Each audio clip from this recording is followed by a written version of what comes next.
नमाज पढ़नी आवश्यक है, आप शिफ्ट में पढ़िए, हम उसको रोकेंगे नहीं, लेकिन सड़क पर नहीं। सड़क चलने के लिए कितने घंटे मुस्लिम नमाज पढ़ेगा? इनसे एक सवाल करो, टेस्ट कितने घंटे? 30 मिनट की नमाज आपसे बर्दाश्त नहीं हो रही। 30 मिनट, वो 15 दिन बर्दाश्त करते हैं, वो आपके 8-8 घंटे बर्दाश्त करते हैं, पता है? तो आपको 30 मिनट नहीं बर्दाश्त नहीं हो रही। जिस रोड पे हनुमान जयंती का जुलूस निकलता हो, जिस रोड पे गणेश चतुर्थी का जुलूस निकलता हो, जिस रोड पे दुर्गा माता का जुलूस निकलता हो, शोभा यात्रा आए दिन निकलती हो, आए दिन शोभा यात्रा, और सबसे बड़ी बात है कि रोडों को ब्लॉक करके जब समागम होते हो, सत्संग होते हो, नहीं है जागरण होते हो, तो तब कहाँ चला जाता है? और पश्चिमी उत्तर प्रदेश में, पूरी यूपी के अंदर कांवड़ यात्रा आती है, और उस कांवड़ यात्रा में 15 दिन के लिए आप पूरा एक रोड, नहीं, पश्चिमी उत्तर प्रदेश में एक बेल्ट बना देते हो और एक ऐसा सिस्टम लगा देते हो, एक सिस्टम पे कर्फ्यू लग जाता है, यानी उस पर आम आदमी जा नहीं सकता, यानी एम्बुलेंस फंस जाती हैं और जो फायर ब्रिगेड की गाड़ियां फंस जाती हैं, उनको रास्ता बदलना पड़ता है। कांवड़ियों के लिए वो रेस्पेक्ट बरसाते हैं, अफसर फूल बरसाते हैं, यानी हर धर्म का लोग उनकी रेस्पेक्ट करता है। वो 15 दिन की परेशानी भूल जाता है, क्योंकि वो धर्म के लोगों से प्यार करता है, वो धार्मिक जो सौहार्द है वो उसको बनाना चाहता है, वो देश में नफरत का बीज नहीं बोना चाहता। वो चाहे हिंदू हो, सिख हो, मुस्लिम हो, सब रेस्पेक्ट करते हैं। रोड सबका है, किसी एक पार्टी का रोड नहीं है, किसी एक धर्म का रोड नहीं है, हिंदू का नहीं है। रोड का जो टैक्स होता है ना, जो जीएसटी जो बढ़ता है, वो हर आदमी बढ़ता है, टोल टैक्स हर आदमी देता है। एवरीडे जो टैक्स है जो लगता है, एवरीडे, सुई से लेके जहाज तक। एनआरसी सीए में कमर टूटी, लाठियां भी टूट बरसी थी ना मुस्लिमों पे, उनका भी चार्ज उनसे लिया गया। कहाँ था अखिलेश? वो आजम खान को बर्बाद कर दिया, कहाँ था अखिलेश? नहीं, कैराना में अतीक अहमद को बर्बाद, कहाँ था अखिलेश? नहीं, अभी इकरा हसन पे क्या हुआ, नहीं, कहाँ था अखिलेश?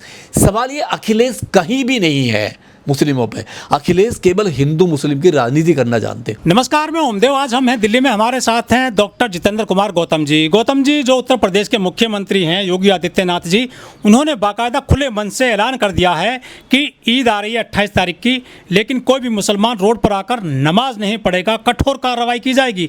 पूरे उनके इस बयान को किस तरह देखते हैं आप? देखिए, मैं उनके बयान की घोर निंदा करता हूँ। मुझे लग रहा है कि वो एक सीएम का बयान नहीं है, किसी एक ऐसे आदमी का बयान है कि देश में जो संविधान में विश्वास ही नहीं है, और देश की जो हिंदू मुस्लिम तहबीज़, मतलब वो है ना तहजीब है गंगा जमुना की, उसमें भी उनको विश्वास नहीं है। जिस ईद पे 28 तारीख की ईद आ रही है, और ईद पे क्या होता है ना, हिंदू मुस्लिम बहुत सारे लोग मिलके आपस में गले मिलते हैं, मिठाइयाँ बांटते हैं, और बकरीद है, लोग दावतें खाते हैं, घर पर जाके मिलते हैं, दावतें खाते हैं, मौज उड़ाते हैं, चटकारे लेते हैं। सवाल ये कि उनको ऐसा लग रहा है कि जो हिंदू मुस्लिम आपस में मेल मिलाप करना चाहता है, वो उसको क्यों तोड़ने पर लगे हुए? योगी साहब को क्या दिक्कत है? नहीं, क्या 2027 के इलेक्शन में वो सब कुछ खत्म कर देना चाहते हैं? क्या साबित करना चाहते हैं कि जो रोड है, जो सड़क है, क्या वो केवल दूसरे समुदाय के लिए बना हुआ है? नहीं, क्या उस पर दलित है, मुस्लिम है, क्या रोड पे नहीं जा सकता, अपने कार्यक्रम नहीं कर सकता? योगी जी ने कह दिया है कि रोड चलने के लिए है, नमाज पढ़ने के लिए नहीं है। सवाल ये कि जिस रोड पे रामनवमी का जुलूस निकलता हो, या तो अब सुप्रीम कोर्ट की गाइडलाइन, सुप्रीम कोर्ट ने कहा था कि कोई भी आदमी रोड पे कुछ आम नहीं करेगा, कोई भी धार्मिक कार्यक्रम रोड पर नहीं होंगे। या तो आप सुप्रीम कोर्ट को मानिए, सुप्रीम कोर्ट के जजमेंट को मानिए, उसको फॉलो करो।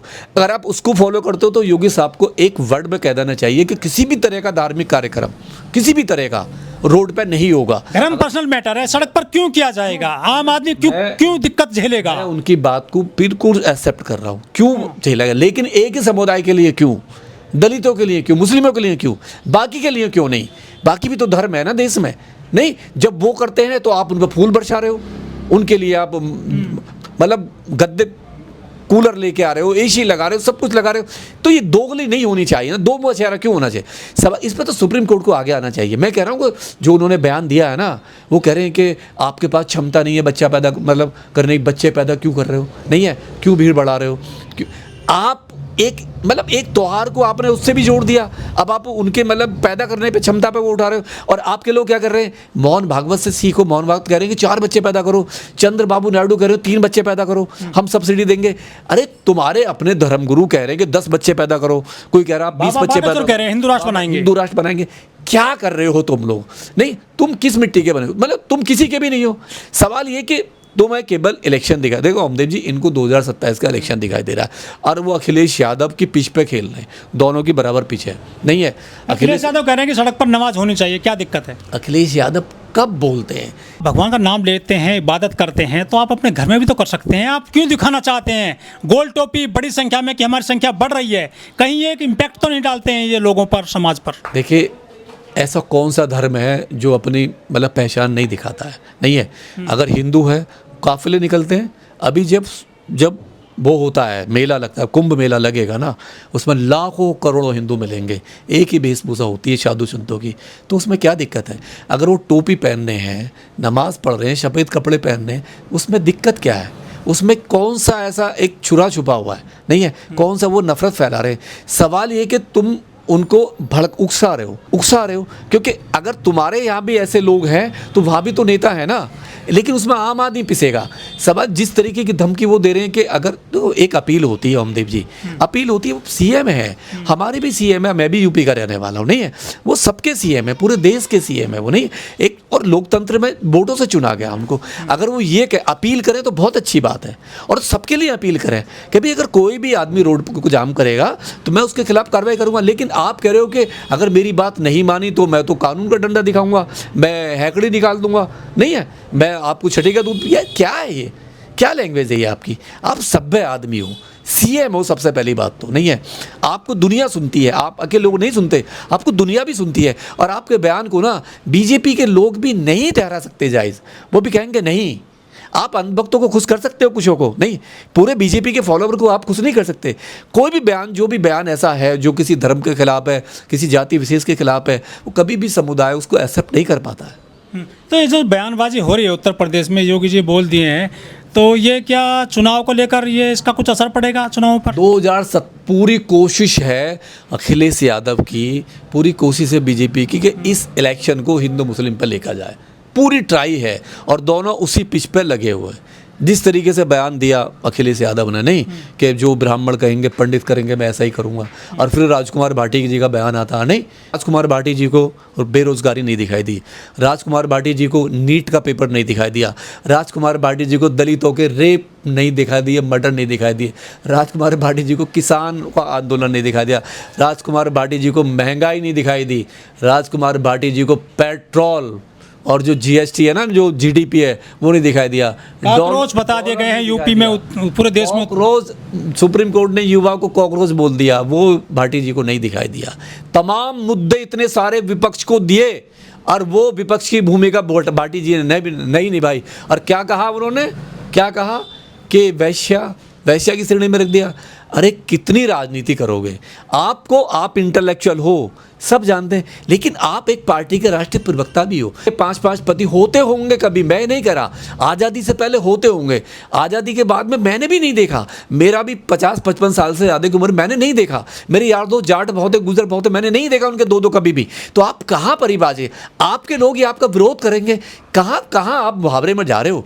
जब देश में इतनी सारी समस्याएं हों, युवा आज जो किसान है, मजदूर है, वो हमारे स्टेटों से जा रहा है, वापस खाली हो रहा है, वो उसके पास में खाने को नहीं है। आपको छतरपुर नहीं दिखाई दे रहा मध्य प्रदेश में, आदिवासी पानी में पड़े हुए हैं, जल जमीन के लिए अपनी लड़ाई लड़ रहे हैं, उन्होंने फांसी के फंदे डाले हुए नहीं है, बर्बाद हो रहे। आपको दिल्ली में झुग्गी तोड़ दी गई है, कई झुग्गी बस्ती खत्म कर दी गई है। भाटी जी एक बार जरा वहाँ चले जाते हैं, नहीं है, एक बार मिल लेते उनसे। नहीं, 2-2 साल के बच्चों को दूध नहीं मिल रहा है, पानी नहीं मिल रहा है, इस गर्मी में 47 के टेम्परेचर में वो भूख मर रहे हैं, एक बार देख लेते वहाँ जाके। आपको बच्चे नहीं दिखाई दे दिल्ली के अंदर? कैसे प्रवक्ता हो आप? ये सब जो ना राजनीति, आप उसको राजनीति, ये केवल राजनीति करना चाहते हैं, हिंदू मुस्लिम की राजनीति करना चाहते हैं। युवाओं को कॉकरोच बता दिया है सीजीआई साहब ने। तो जिस देश में युवाओं को कॉकरोच, वो भी सीजीआई, सुप्रीम कोर्ट के चीफ जज, बेरोजगार, एक तो वो पहले से ही डिग्री लेके पैसा बर्बाद करके 10-15 लाख रुपए के बीटेक लेके वो नीट की परीक्षा दे रहा है, नहीं है, नीट, और उसका पेपर लीक आउट हो जाता है, और उसे बीटेक करके नहीं, एमटेक करके नौकरी नहीं मिल रही है, बीसीए बीएससी करके, बीए करके कुछ नहीं मिल रहा उसको, उसके बाद में तो आप उसको कॉकरोच कह रहे हो? तो कहाँ है आपका? यही कॉकरोच है जो देश की सेवा कर रहे हैं, जो बन गए हैं अग्निवीर। क्या करेंगे अग्निवीर जब उनके पास कुछ नहीं है? बेरोजगारी थी तो 3 साल का जॉब ले लिया उन्होंने, 3 साल में कुछ तो फाइनेंशियल होने वाले हैं वो, कुछ तो उनको कुछ तो मिलेगा, कुछ तो परिवार की स्थिति ठीक होगी उनकी। सवाल ये पार्टी भी बन गई सर, कॉकरोच पार्टी। कॉकरोच जनता पार्टी बनाएंगे, लोग बनाएंगे। जब देखिए क्या, जब देश में 20 करोड़ मतलब रोजगार युवा हो जाएंगे तो अपनी एक पार्टी बना लेंगे। और धन्यवाद है जज साहब का, धन्यवाद, सैल्यूट है आपको। जो जजों ने कहा था ना, जो अंग्रेज़ों ने कहा था कि ब्राह्मण के अंदर न्याय करने का चरित्र नहीं होता है, आप शो कर रहे हो, आप वास्तव में शो कर रहे हो। क्या सैल्यूट है आपको। एक पार्टी आपने और तैयार कर दी। अब इस देश का जो युवा है ना, जो बेरोजगार युवा है, आपसे सवाल करेगा, कहेगा कि आपको कॉकरोच बनाने में आपका बहुत बड़ा हाथ है, आपको सैल्यूट करेगा। लेकिन डॉक्टर साहब, जो पश्चिम बंगाल के मुख्यमंत्री हैं शुभेंदु, वो वहाँ भी अनाउंसमेंट कर दिए हैं, एक तो कोई सड़क पर नमाज नहीं पढ़ेगा पश्चिम बंगाल में भी, और कहीं भी खुले में गोश्त नहीं बेचेगा बंगाल में। देखिए, पहली बात तो वो नए बने हैं, अभी नहीं है, नए हैं तो उनको मुबारकबाद है। अब सवाल ये कि नए बनते ही आपने नफरत बांटनी शुरू कर दी। नहीं, खुले में क्या होता है, वहाँ तो मछलियाँ बिकती हैं। नहीं, मछलियाँ घरों में नहीं बिकती हैं। शुभेंदु अधिकारी से पूछना जाए कि बंगाल का जो सबसे बेहतर जो खाना है ना, फूड जो यहाँ का कल्चर, वो है मछली खाना, नहीं है फिश और राइस है। और मछलियाँ तो रोडों पे बिकती हैं। लेकिन चावल अंदर बनता है घर में, मछली आप सड़क पर बेचते हो। मछली मुर्गा सड़क पर बेचते हो। मछली तो, और मछली कौन बेच रहा है? मछली तो वहाँ पे सारे लोग, और खा भी वही रहे। नहीं है, जिस तरीके से इलेक्शन में पूरी बीजेपी के लोगों ने मछली चावल खाया, चिकन मटन खाया, और लोगों से कहा भी, रिक्वेस्ट भी करा, तो ये तो आपकी तो बात ही वहाँ बंद हो जाती है। अरे आप तो की जो सरकार बनी है वो मछली चावल से ही तो बनी है, वो तो नॉनवेज से ही बनी है, मांस से ही बनी है। जिसकी सरकार मांस से बनी हो, मांस का विरोध कैसे कर सकता है?